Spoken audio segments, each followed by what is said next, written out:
Hi, good afternoon, everybody. It's Michelle Silverman Bedell, Silverson's Realty. Leslie Jones. We're waiting for Maria Esposito to come on from Citizen Bank, and she should be joining us momentarily so we could discuss real estate taxes and how it affects both the buyer and the seller. How are you, Maria? Hi, I'm Maria. well. Happy Friday. Happy Friday to you. So today's topic is real estate taxes and how it impacts the buyer and the seller during the buying and selling process, right? So we're all going to chime in as we usually do about the different taxes.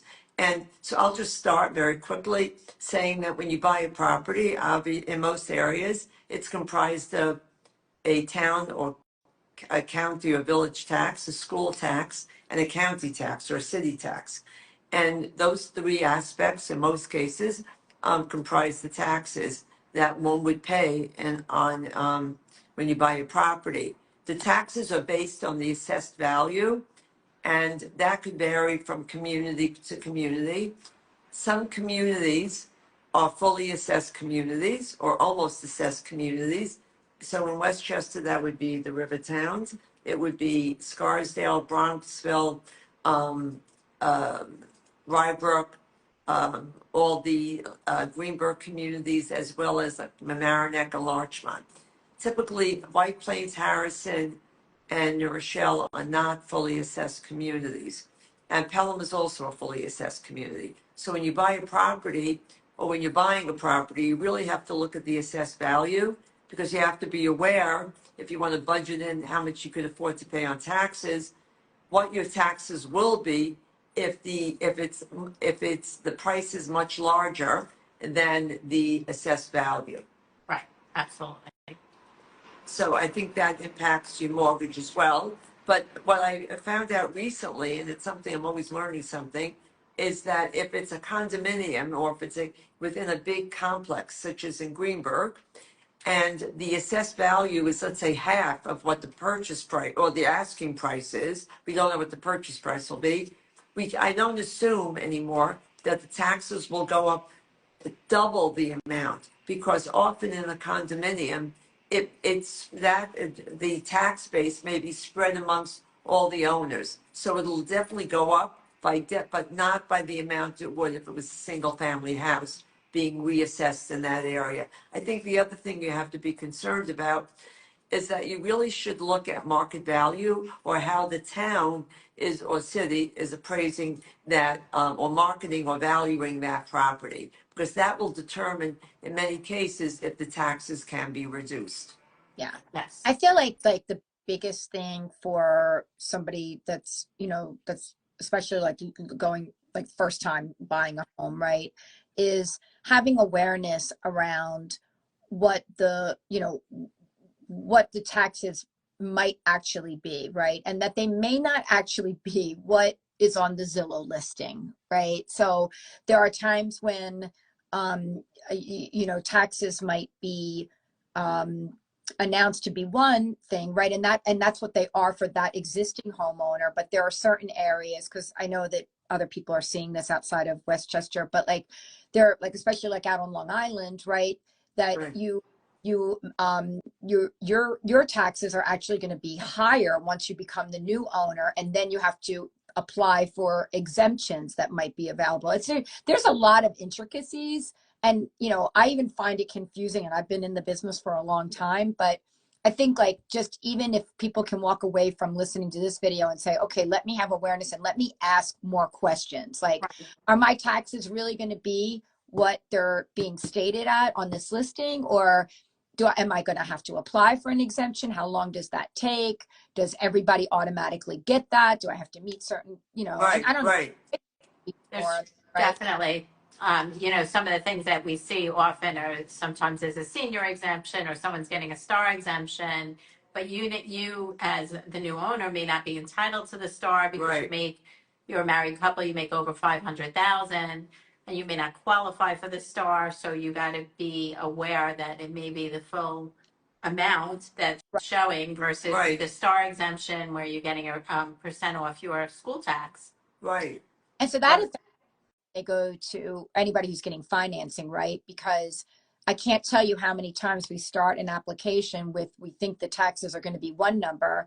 And then when we get the tax search back, we find that, well, those actually weren't the full taxes, and the full taxes are this. And it's like, well, I am going to qualify for the star exemption, but yeah, but you're not going to have that at time of closing. So the lender's not going to give you, they're not going to underwrite you based on the lower amount. Correct. They're not going to make the assumption that you will automatically have that. So you will need to qualify at the higher amount. Well, now for a star exemption, you have a basic star that you would have to qualify for, as Leslie said, and also an enhanced star that's also based on income. In addition, you would also, if you are a veteran, you can get a veteran's exemption. There's senior exemption, there's a senior exemption as well. So you have to be very careful when you're looking, like when we do our listings, we only list in the property, on the listing, straight taxes with no exemptions, because they do not trade with the land. They do not follow from one homeowner to another, as you stated. So you have to be extremely careful if you're very budget minded about the taxes. And also if you're listing a property and that listing, it doesn't happen now because things are going quickly, but over a period of 6 months, we have to really update our taxes. It's very important to do that when you list a property, because we don't want any surprises, right before closing when you get your title bill or Right. when the attorney does it. And you're So I very think it's conscious about that, but I mean, not every real estate agent is as conscientious about well, keeping taxes up to date and all of that. So, Right, and going to the town and physically finding out and calling and confirming and double confirming like you do. Right, So, right. not everyone does that, but it definitely is a key essential point to, when people evaluate what they're buying, looking at the worst case scenario. What's the worst case? I always say, like, look at the doom or gloom, and then you can kind of figure out how it works better, but you want to look at the worst case. Absolutely. also, I think you have to ask and I think in different communities, in most communities, let's say in Westchester County, one can grieve the taxes in June. It's the first 2 weeks of June typically, from the 1st to like the 15th. In White Plains, for instance, it's in January. So not every, and I think in Yonkers, it's also a different time, right? I'm not exactly sure. Yeah, but you have to be careful about that. So I know in Westchester and I probably in Nassau and Suffolk, it's very different. So one has to be very aware of if you want to appeal your taxes. In addition, what's interesting, I have a listing currently now that's way over assessed. So the property is valued in the eights, let's say 860, but it's assessed at about 1.3. So I know, and the city confirmed, that the taxes can come down.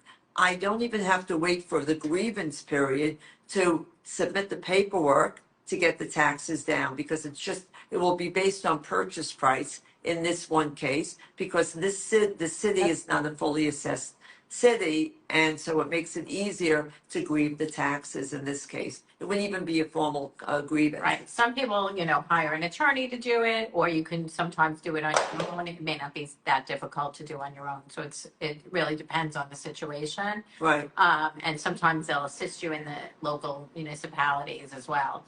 So you just have to determine whether it makes sense to hire someone. Often I have where the seller will start the process and then it's not completed, and that's negotiated into the contract and will be attached.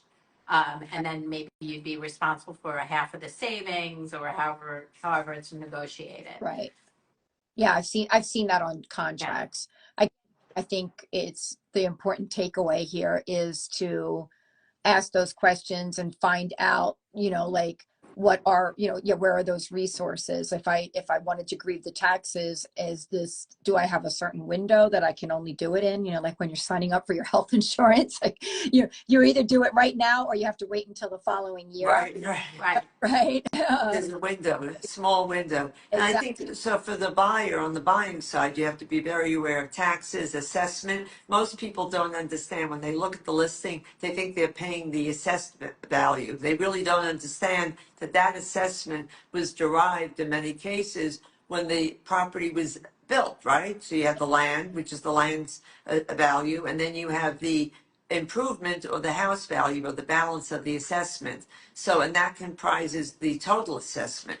So people are very concerned about it because they really don't understand it. In many ways, it's confusing sometimes to me. So, I'm going to go even one step further and tell you, ladies, that when, especially like, when I'm talking to, when I'm pre-approving someone, or it typically happens when they say like, hey, guess what? I made an offer and it was accepted. And I'm like, oh, congratulations. And I'm like, well, let me get some details about the property. What's your offer price? What was accepted?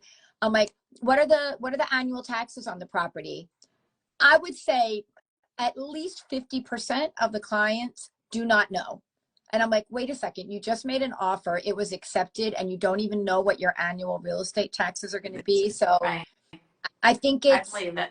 and it's because I think that a lot of times, especially people who are getting financing, they think about, well, what's my mortgage payment going to be? What's my mortgage payment going to be? Right. And they realize, hey, your mortgage payment is comprised of principal, interest, taxes, real Right. estate taxes, and insurance. These are expenses that you're going to have on the home, whether you have a mortgage or not, right? Right. So it's important. You need to know that. You need to know that for your budget. Right. And also, even when you're closing, usually if your taxes are coming due within 60 days of the closing, that's a big chunk up front that you may not be realizing. You're going to So for closing, if the due date for the town or the county is a certain date, they require that the taxes be picked up at the closing, and that's factored into your title bill. So that's like bumps up your title bill substantially, because clients will look at the title bill and say, oh boy, this is extremely high. higher than But they I don't thought. realize that it's actually something you would have been paying anyway. Right. Right. So it's just something to be aware of. Also, in New York State, you pay a mansion tax, Yeah. which is the 1%. Yeah. On So the that buy side. on the buy side, and then New York's, so these are things that people have to be aware of, on the buyer side. On the seller side, obviously, you have to pay the New York State transfer tax, which is $4 per thousand. It's a lot of money, and depending on the county that you're in, Right. or the town, the municipality, Yonkers has a transfer tax. Vernon has a transfer tax. Well, and I think what you brought up though, that's so important, and it's something that comes up in almost every conversation I have, is a lot of times people will think about the money they need for the down payment, and they'll also be aware of the closing costs, right? Because maybe they're shared a title bill with them. I've done a loan estimate, but what most people don't realize that they're going to need extra cash for potentially at closing is for any taxes that might be coming due in the next 60 days. Paying that homeowner's insurance policy for the first year ahead of time. I always tell people, like, these are not closing costs because you're going to have to pay them regardless whether you were getting a loan. But it is extra cash that you need to have on hand. Right. It's good to have that post-closing money, right? You don't want to be left without anything. You want to get furniture. Right. You need furniture, you need your coffee or whatever you need after the closing. A good bottle of wine. But the other point is, if you're buying a co-op, you should remember that part of your co-op, your maintenance, includes your taxes. So if you were grieving or you wanted to get a star exemption, and by the way, in each town, or in a condo, right? In each town, the star reduction is different, and it usually the new one comes out usually in September of each month. So you would really, if you want to find out what the star exemption is, the basic star, and you usually get a check back from the government, New York State. You would, ask about it in, let's say, September when the new rate comes out. Right. Hey, Leslie, does STAR, is that an acronym? Does that stand for something, STAR? No, I have no idea what it actually stands for, but so people might be like, well, what's a STAR exemption? What does that mean? But it's on the school tax. It's on the school tax, but I don't know what the acronym is. But it has to be a primary residence. That's the other thing. Right. To be eligible, you have to qualify financially. And then it has to be your primary resident. If you own two properties, you have to choose in New York State, right? Right. So you have to be very careful. People think, oh, automatically I'll get it. You used to be able to fill out a form and give it to the assessor. Now it has to go through New York State. Got it. Right. And you can only get it on one. So if you have to already have it on one property and you're Right. moving, You have to choose. or you're maintaining and you're keeping the property, you got to make sure you switch it over. Right, right. Right, Good point. exactly. All good stuff. Really. So I think this is a good topic and we should continue it next week and discuss maybe different tax deferred things like 1031 exchanges or other taxes that one would have to pay. Or if you're selling a property, you would think of your capital gains at that point. So I think it's a good Continued. topic to discuss, but if you have any questions, give us a call and Yep. we'd be happy to answer. All right, sounds Have a great. great- Thanks so much. Great weekend, guys. Have a great week. All right, take care. Bye-bye.